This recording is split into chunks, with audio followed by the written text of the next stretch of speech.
Sunday Surefire Podcast. I'm your host, the Commish. Joining me today is the co-host, Aaron Downtown Brown, Hey, hey, and the other co-host, Ethan Weaver. Kamish, how we doing? We are doing pretty well, boys. Doing pretty well. We are getting into our road trip around the country. We are talking each and every division. We're talking the studs in those divisions. We are talking the busts in those divisions, guys who are not going to live up to their hype this season in redraft formats. We're talking redraft sleepers. Everyone knows what a sleeper is by now. Guys that are under the radar that you think are going to be outperforming their average draft position. And we're also going to be talking a few Dynasty Stash candidates, guys that you want to get on your roster on the cheap in Dynasty formats, maybe toss them in a taxi squad or a deep bench spot, and just kind of try to mine those diamonds in the rough, see if you can get something to pan out. And all of a sudden, you have a little bit more value on your team to work with, just like that. For this exercise, we're going to be using Fantasy Pros 1QB half PPR ADP. So an ADP, for those who don't know, stands for average draft position. So we're going to be kind of combing through those guys here. We're gonna get into that in a little bit, but we have just a couple quick news items that we want to touch on here quickly. Both involving young receivers. We're going to start with Jordan Addison here. Some down news on this front, of course, being arrested for DUI over the weekend, and just kind of our reaction to that here, Ethan. So we'll start with you. What are your thoughts on this situation, and maybe how does it impact his fantasy value? Obviously, a DUI is never a good thing. Rumors were reports where they was basically passed out in his car in the high speed lane, which is obviously not a very good thing, not very safe. And I'm assuming a suspension will be coming down the line for Jordan Addison. His teammate, who was just drafted in the fourth round, recently passed away due to a drunk driving accident. I believe he was hit by a drunk driver. So clearly, the Minnesota Vikings, they may take matters into their own hands and suspend him, but just not a good track record for Addison. He was in trouble for speeding last year as well. So this is back-to-back years where he's having trouble behind a motor vehicle here. So just not what you want to see from your young receiver. Aaron, do you have any takeaways on this situation? No, I mean, just can't agree anymore. I mean, I think concerning the fact that, he was in trouble for this last year as well. I mean, NFL was pretty high on like, hey, like, can you at least learn from your mistakes? And, I think these recurring issues, no NFL team really likes, right? So, I guess we'll keep tracking the situation as the season goes on here on the pod. But I guess obviously, that's gonna help your shares of Justin Jefferson even more, right? But I think outside of that, yeah, I would be a little leery drafting Addison in redraft now, definitely. I looked at Addison as one of my bigger dynasty sell candidates the entire offseason. I've pretty well documented on this podcast that I was kind of selling him anyway, but if it creeps low enough, it may be a buying opportunity if a suspension occurs. Right now, he's going WR41, good for 83rd overall in current Fantasy Pros ADP. That mark will probably drop some. But he falls outside of the top 100, and I could see myself getting more exposure in redraft, which is where he falls to a spot where you're comfortable getting shares of him. Um, that could be the case. As far as kind of a benchmark goes around the league for suspensions, um, the Saints Marcus May, who was suspended last season for 3 games for a DUI of his own. So I think that's kind of what we're looking at here for Addison in all likelihood. We'll see what the league comes back with, but if I were a betting man, I would say it's probably what is going to come down the pike for Addison, probably something in the neighborhood of a 3 game suspension. If it depresses the cost I'm in, if he stays right at where he's going right now in around WR40, um, tougher conversation, but probably a no for me. So that's more or less where I'm at on that situation here. We don't really need to spend too much time on this until we have more of the facts that come down the pike.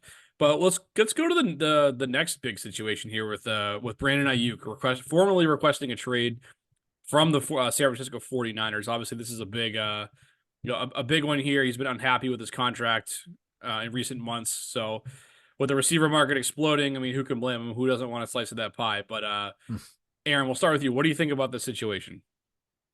Yeah, I think it's kind of a situation we're trying to monitor. I mean, I think everywhere for, for fantasy managers. I think we want to see a trade, right? We want him to maybe take over as the number one option somewhere else. I think so. If we see that happen, I think that is going to be better for him. If he remains on the Niners, I don't think this has all been great, publicity for him, and we haven't really always seen that play out too well for players trying to make statements, right? Like well out there either. So, um, at this point, I'd rather just see Io get traded, since this came to this. But if he stays on the Niners, I don't think it's gonna work out for him as well. Ethan, hit me with your Ayuk thoughts. I mean, Ayuk has never really said a word off the field. I feel like he's a hardworking football player. He's one of the few I feel like alpha profiles that actually likes to get his hands dirty and block and do all the little things, which I love to see. I love Brandon Ayuk. He's one of my favorite receivers in the NFL, and I think he wants to be paid like it, right? I don't. I mean, if I'm the Niners, I'm not moving him. You're trying to win a Super Bowl. You have him under control this year. I don't think Brandon Ayuk's going to sit out. So if I'm the 49ers, I'm going to try to work on a long-term extension, but I definitely want him in town. And I think if he stays in San Francisco, I think it's going to be still great for fantasy. He's been a high-end wide receiver too the last couple of years. I don't see that changing. Uh, he to me is the clear wide receiver one there. I know Debo has his weeks, but he's banged up here and there. They just drafted Ricky Pearsall, but I don't think he's gonna be a threat to Ayuk at all going forward or this year. But I would love to. It would be fun to see Ayuk on the move. I would love for my New England Patriots to take a stab at Brandon Ayuk, but that's definitely a pipe dream because they're not going to shell out the picks or the compensation for it. But it'll be interesting to see how this plays out. I know Brandon Ayuk, the reports are that if he was traded where he would like to go, would be the Commanders to reunite with his old college teammate Jane Daniels or the Pittsburgh Steelers. I know, I believe George Pickens tweeted out a picture of Brandon Ayuk a day or so ago with no context. So it'll be interesting to see how this plays out. Yeah, definitely be interesting. I mean, to if any Patriots fans are listening and got their hopes up there, just know that he's probably not coming here. The Patriots are afraid to improve this roster. Oh, scared. They're terrified to improve it in any significant way. They can't be criticized enough for it. But we won't hijack the show with that. Listen, I don't begrudge Brandon Ayuk for wanting a new contract. The way receivers are getting paid around the league, I would want one too if I were him. Agree with everything Ethan said on that front in terms of him being a hard worker and deserving of a raise. But objectively speaking, I don't see how he has an ounce of leverage at all He in these doesn't. negotiations. The team holds all the cards here. They have him on a 5th-year option, which is $14.1 million, and beyond that, they have the franchise tag available to them next season, which this season was $21.8 million. And I know that number is going to come up next season with all these receivers getting paid and all that, but it's still going to be a more beneficial team deal than a long term their AAV of $30 million is going to be. So I think I look at the San Fran, like Ethan said, they're a Super Bowl contender. And like, what's the absolute worst case scenario for them with Ayuk this season? If they don't say that they say decide, nope, we're not going to extend you. We're not even going to talk extensions right now. The worst case scenario here, guys, is that Brandon Ayuk sits out for the first 8 weeks of the year, and he has to come back before their ninth game of the year to earn a year of service time, so that he can get closer to free agency. So and in doing that, he also forfeit almost half of his $14 million salary. So the 49ers have enough options on their team to get through 8 games without Brandon Ayuk. So you're telling me that they're going to get him for the second half of the year and to get him for the postseason run for $7 million? Like, I think the team's kind of with the sneaky be really okay with that. Like, you get a look at Jennings in an increased role. Maybe you get a look at Pearsall. Obviously, Kittle, Debo, Ayuk. Like, you have plenty of guys to get through the first 2 months of the year. So as fun as it is to speculate and throw all these scenarios out there of where he could be traded here, or Pickens thinks this, Jane Daniels was his college teammate, all that stuff's all well and good to comb through, but sometimes like the simplest explanation is the right explanation. And maybe I'll be wrong about this, but I don't see him getting moved whatsoever here in this offseason here. Anyone want to put a bow on that for us with any of that? No, I completely agree. I just don't. It doesn't make any sense for the 49ers to miss out on Ayuk, and Ayuk has no leverage whatsoever, just like you said. So I see him suiting up for the 49ers in 2024. Yeah, that's more or less where I'm at that as well. But let's get to our studs category. Let's talk about another San Francisco 49er, one of Ayuk's teammates. That is the guy being selected number 1 overall, numero uno, Christian McCaffrey, coming off back-to-back ridiculous years with the 49ers. Those injury concerns, those Carolina Panthers concerns are in the rearview mirror at this point. He's going number 1 right now on the Fantasy Pros, half PPR, 1 QB, draft ADP. So, Aaron, what do you think about this? Is 101 too rich for your blood, or are you happy to click the button on him there? Draft him. Draft him, draft him, draft him. Buy, buy, buy, Bye, buy, bye. buy. I'm Yeah. buying on him too, baby. I'm Hey. buying too. Number 1 overall. Hit the button. Figure out the rest later. Ethan, tell us you agree. I do. Easy call. Hit the button on CMC, and you will not go wrong unless he gets hurt. Unless he gets hurt. The famous last words of every fantasy asset of all time. Let's keep going here. The next guy is Puka Nacua. His ADP is number 10. Aaron, in or out on Puka?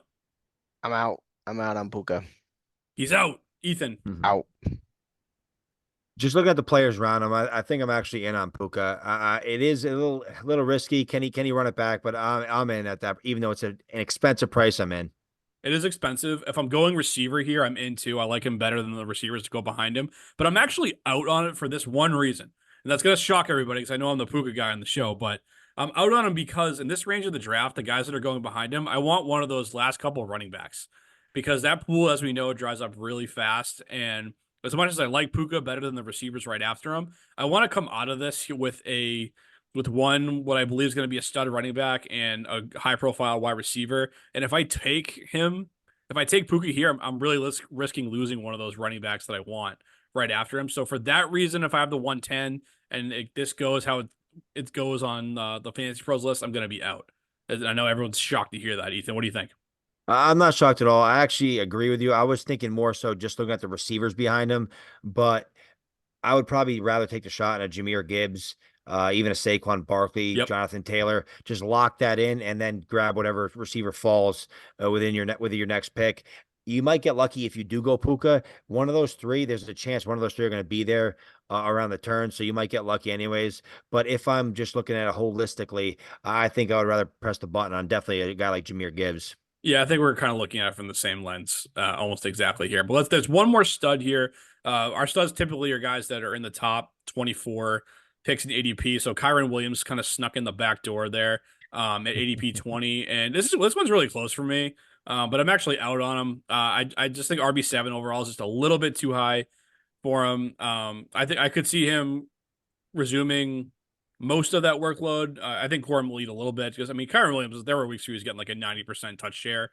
I think that's unrealistic. It's probably not even good for him to have that. No. That like he did last year. We saw him break down and miss some time in the middle of the year. So I think he comes back down to earth some, although he'll still be a useful fantasy asset, Ethan. Do you agree? I agree he's going to be useful, but I'm out at that cost. I have my reasons, and we're going to get to those later. Yeah, we sure will because we're in agreement. I'm thinking here, Ethan. He's actually my bust candidate in this episode. So Kyron Williams at ADP 20, pick 20. I think we all know him as last year's fantasy darling, right? I think we always love that story where we can grab guys off the waivers and he ends up being a league winner for you, right? As Kamish mentioned, right? He was getting, 20 plus carries the last 5 games of the season, which is perfect in fantasy, right? That's right at playoff time as well, right? For you to, make that playoff run. I mean, he had 6 touchdowns before his injury, 6 touchdowns after, but as we all know, he had 3 in that week 17 where it all counts in your fantasy championship, right? But I think, comparing last year to this year, really he some of that workload that you guys are saying, he really had no competition at all. I'm just thinking, with Blake Corum, coming into this season, I don't think Corum's gonna, really take that much over, but I think he will work into Kyron's workload a little bit, right? So that might drop down to 16, 17 carries, which is more normal, right? That's kind of more what we expect nowadays. Even if he keeps, his over 4 yards a carry average, that does bring him back down a little bit.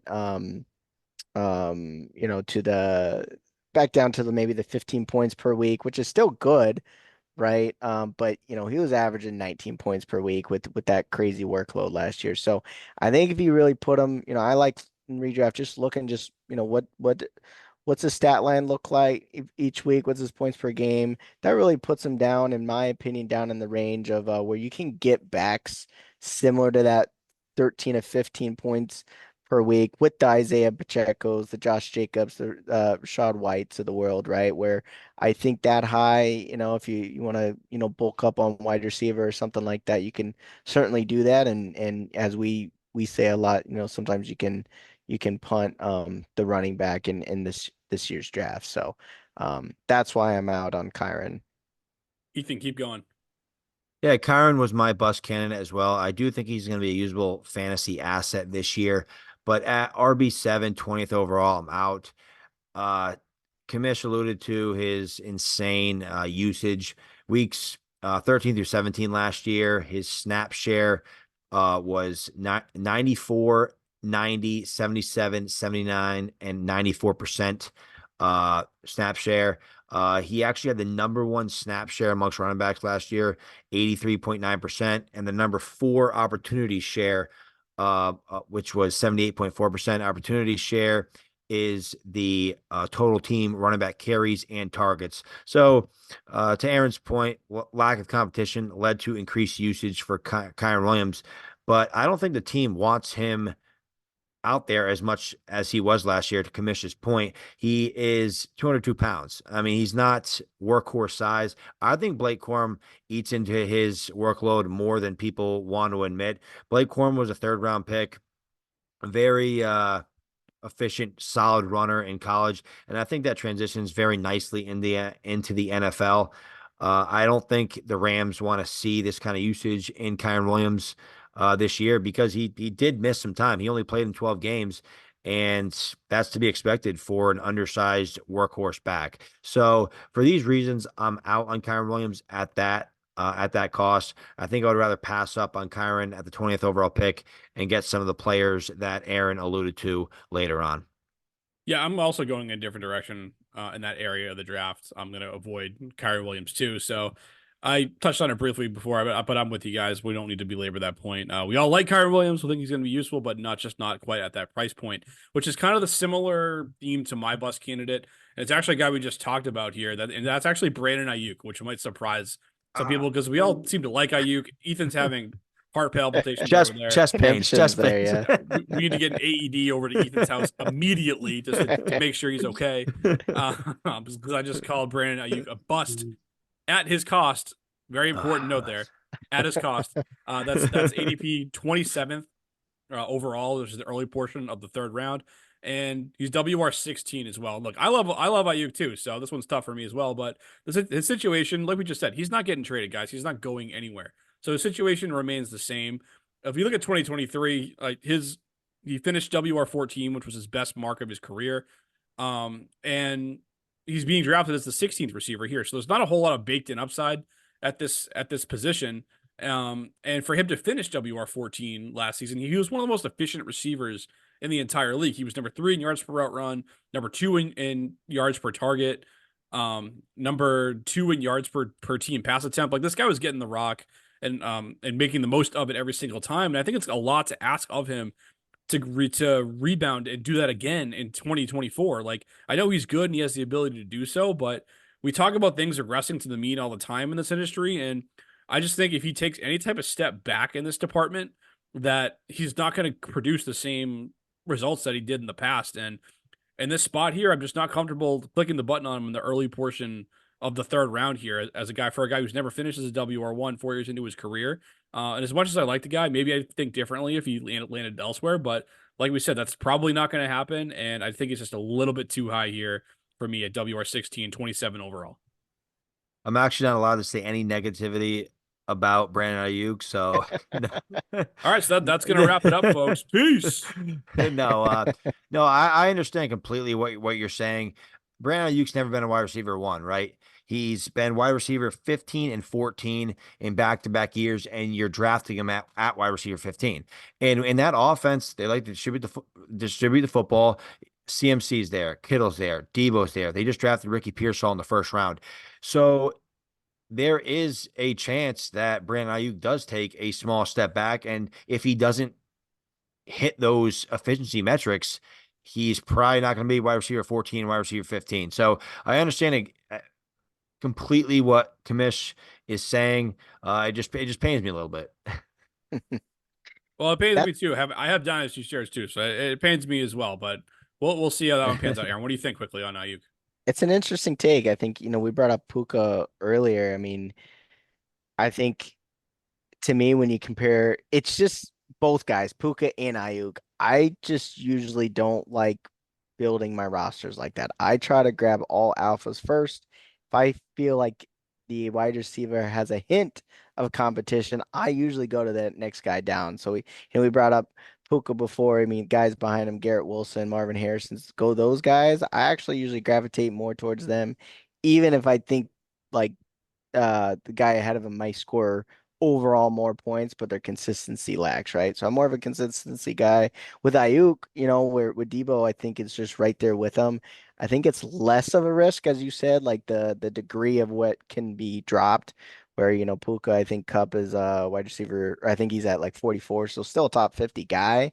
Um, I think, your chance of failing is more extreme drafting Puka than Ayuk, but I think both guys are examples. Downtown Brown just usually does not draft, but I think it's less risk with Ayuk than a Puka.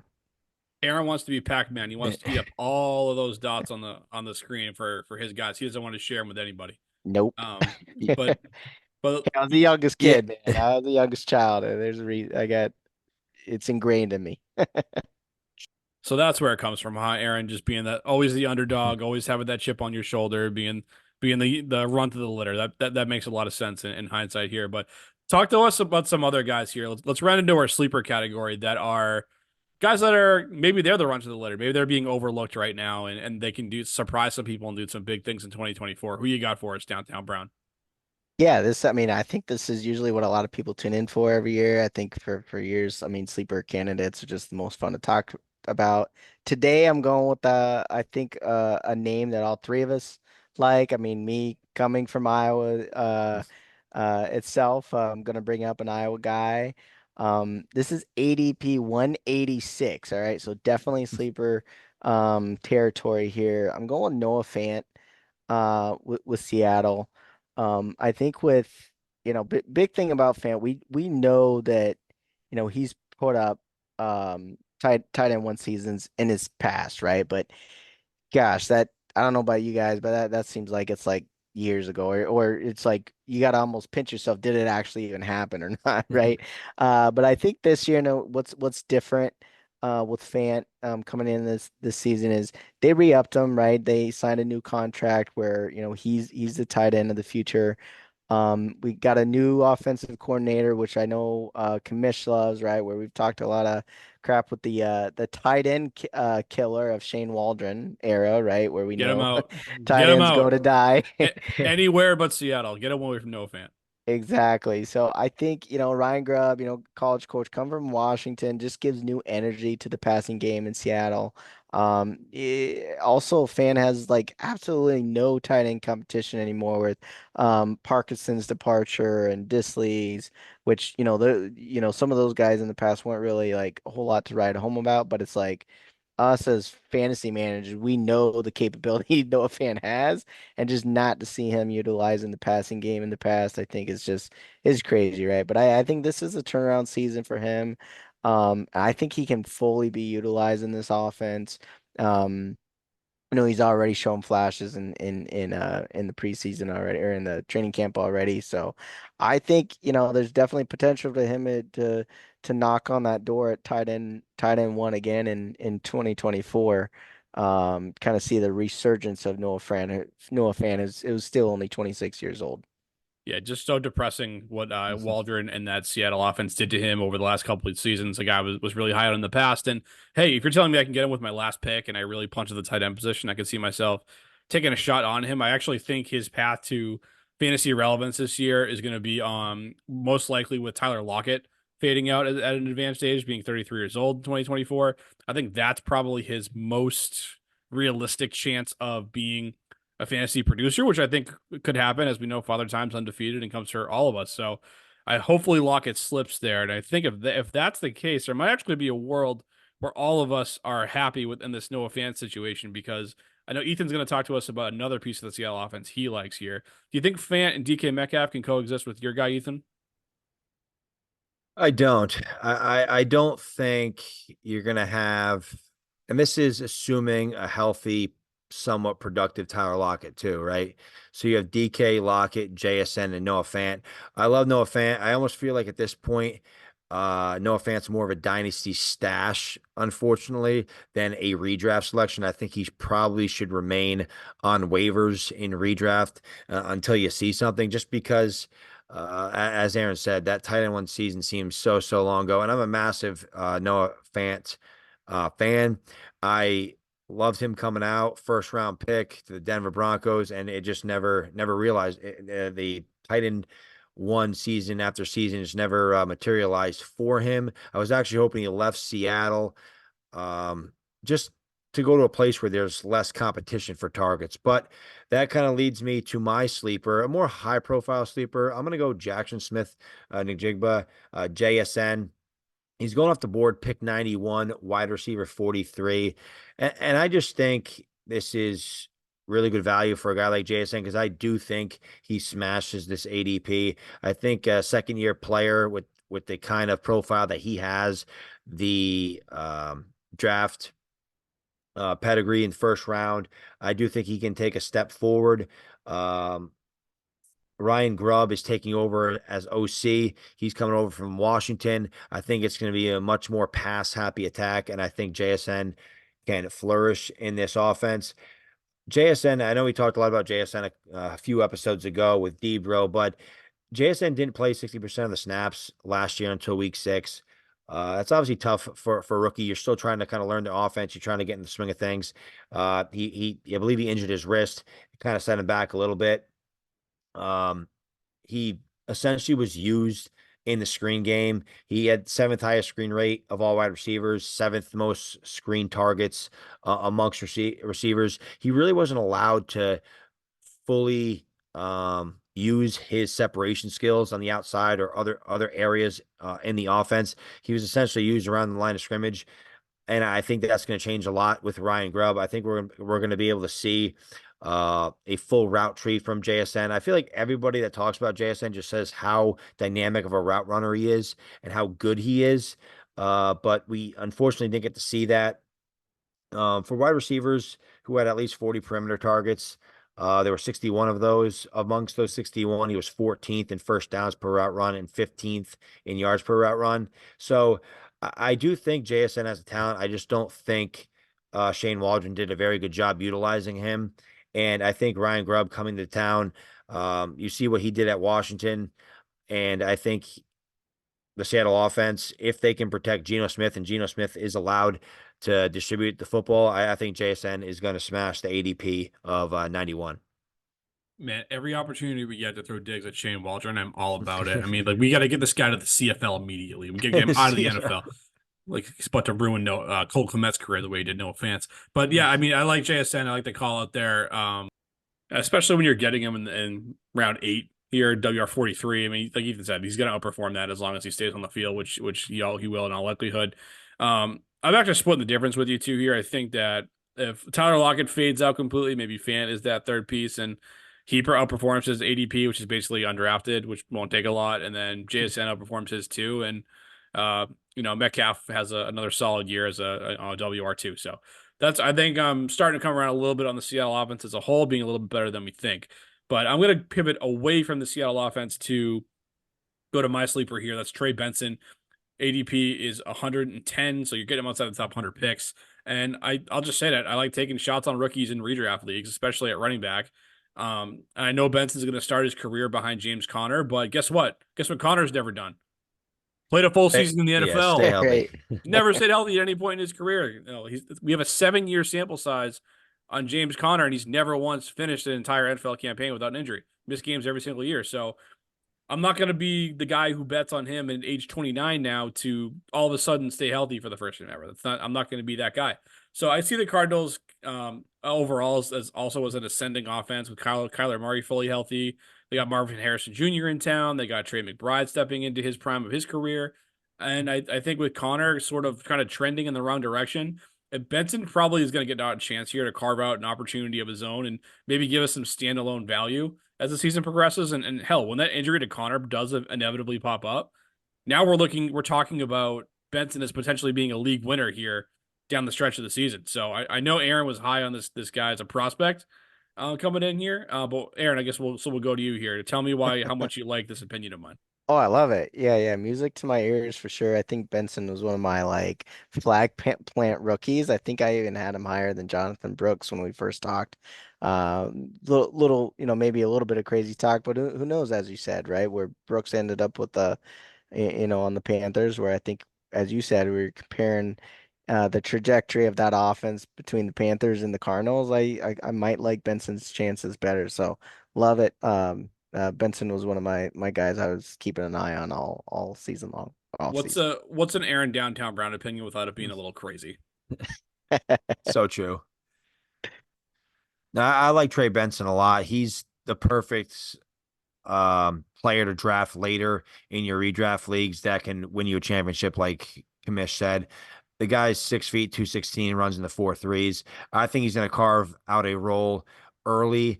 Uh, the NFL is all about RBBC now, running back by committee, and I think it's going to be a split between Benson and Connor once Benson's up to speed. I just don't think you're going to be able to keep that kind of talent and Trey Benson on the bench for too long. Yeah, we're in agreement there. And I'm going to stick with with the Cardinals here for my next player as we round into our Dynasty Stash category. Again, these are guys that you're rostering deeper in your Dynasty leagues, taxi squad spots, all that.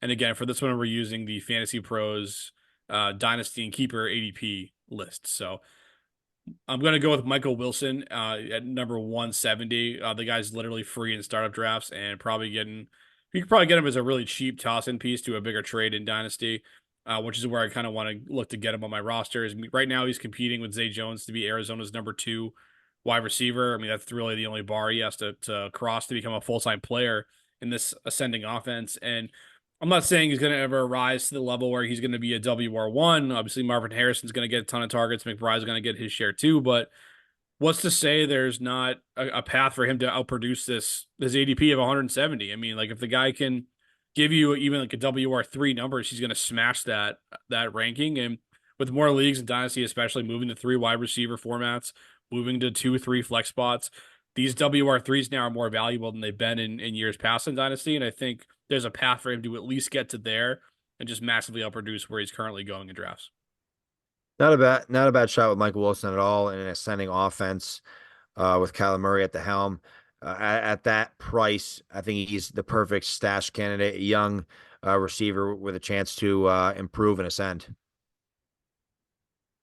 Yeah, That's I right. think That's right. Aaron, keep going. You keep saying nice things about me, Aaron. Go. yeah, I think that deep in the draft, I think he's definitely a guy to shoot for. I think he showed perks last year. I do think, however, I think he's got a little bit of an uphill battle just battling say Jones in camp, where I think maybe more like Greg Dortch might be that slot guy. So he's really I think competing with Jones there. But as you mentioned, Wilson's younger. If he can win early in camp and maybe be the 2 alongside Harrison in future years, like that's his best case scenario in my opinion.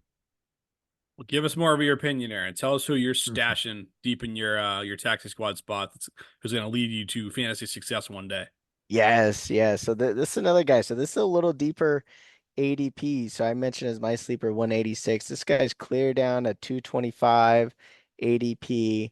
And this is a guy who jumped ship. So a trader from his team from Seattle went in division to the Rams, and that's Colby Parkinson. I talked very briefly when I was talking Fant earlier that it was really Colby Parkinson was one of the guys who was kind of in the way with that whole Shane Waldron dilemma, tight end dilemma there in Seattle. But Colby Parkinson signed a 3-year, $22 million contract this offseason. And we also know that Tyler Higbee suffered a ACL tear very deep into the season, which beginning of the playoffs, I believe. So Higbee's got a long road to return to be that starting tight end with the Rams to where it's Parkinson's job, right? Ready, pretty much where his age, he's young. He signed that 3-year contract where even if Higbee does return, if he does in this season, I still think Parkinson is the long-term play there with the Rams, and I think tight end is a piece you want to have in a McVay offense. They definitely are involved. We know with the Cup and Puka, right? But Higbee in 2022 caught 72 catches, so that's pretty honorable for a tight end season, catching over 70 passes. So he's my deep stash here in this division. Definitely a deep stash for sure. Definitely going down the order there for Parkinson. That's a deep one. Ethan, what do you think about that one? No, I like the opportunity he has with Higbee on the shelf. Matthew Stafford has shown that he likes throwing to the tight end position. He trusted Higbee a lot over the years. Parkinson's made some plays for Seattle when Seattle had that three man committee there, which was great for fantasy football for us. But no, I actually think that's a decent stash. As I mentioned pre-show, I know some dynasty managers hate stashing additional tight ends, but I feel like we all have a tight end or two uh, last couple spots or on your taxi squad. Um, you have a couple tight ends sitting there, and you're just hoping that they can break out someday. So I think Parkinson's a good candidate for that. All right. Well, who's another good candidate for this to be stashed on the bottom of your roster? So I'm gonna get really down and dirty here. Actually, Aaron Downtown Brown mentioned his name. I'm going Ooh. back. I'm going back to Arizona. The commission said Michael Wilson. I'm gonna go Greg Dortch, who is definitely free. He's overall 268, wide receiver 106. I feel like he's been around for a while, but he just turned 26. But with Rondell Moore departing and Hollywood Brown gone, in comes Harrison, Michael Wilson, and then Zay Jones, as you guys just alluded to. But I think Greg Dortch in three receiver sets, I think he has a very good opportunity to be that number three receiver in the slot. Because as Aaron said, I think Wilson and Zay Jones will be competing for that other outside spot. But when Greg Dortch is on the field, over 70% of the time, he does produce.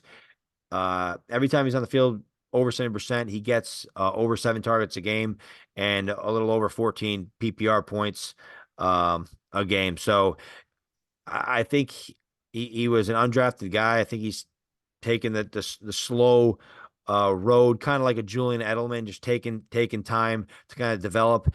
And I think he may turn into a decent slot player for the Arizona Cardinals. I think during an ascending offense, Greg Dortch has shown flashes with Arizona. So I think basically for a free player who has a chance to start in that offense in three wide receiver sets, why not take the shot? Aaron, Yeah, I don't. anything else to add, Aaron, on this guy? Yeah, I mean, I think with George, I mean, he definitely was an interesting player. And in our daily fantasy show, he was a sneaky upcoming player to throw as a cheap play there. But yeah, for a dynasty stash, I think he actually has proven his worth enough to kind of stick on that roster and maybe be that slot guy. So, yeah, I definitely don't hate that take. Yeah, we'll see where it pans out on Dortch. I mean, he's free too, so I mean, it's almost a situation where you could probably get away with rostering Michael Wilson and Greg Dortch and kind of seeing like Yeah, what pans out. right. And if they both stink, you can cut them both. If I'm right, which I will be, will you keep him and you keep Wilson and cut Dortch or vice versa. You never know how it's going to pan out, especially with these late dynasty spots. I think where a good kind of process in it is you kind of find areas where there's battles going on, like this third spot in this offense is up for grabs. We don't know who it's going to be, and you say, okay, I'm going to take a cheap lottery ticket that's cost me nothing, and I'm going to see if I can pick the right guy who will pan out. And if I'm being honest, Dortch is probably the guy who's on your waiver wire right now, not Wilson. So if all it costs is a roster spot to take a look, then go put in that $0 waiver bid. And if it doesn't work out, you can just move on to the next one and take another swing at it with someone else. So, but that's what we have for you folks here on the Wild NFC West, and we'll keep the road trip going here. We're gonna stay out west, so have our next show will be the AFC West, and then we'll get moving all around the country, folks. But until next time, peace.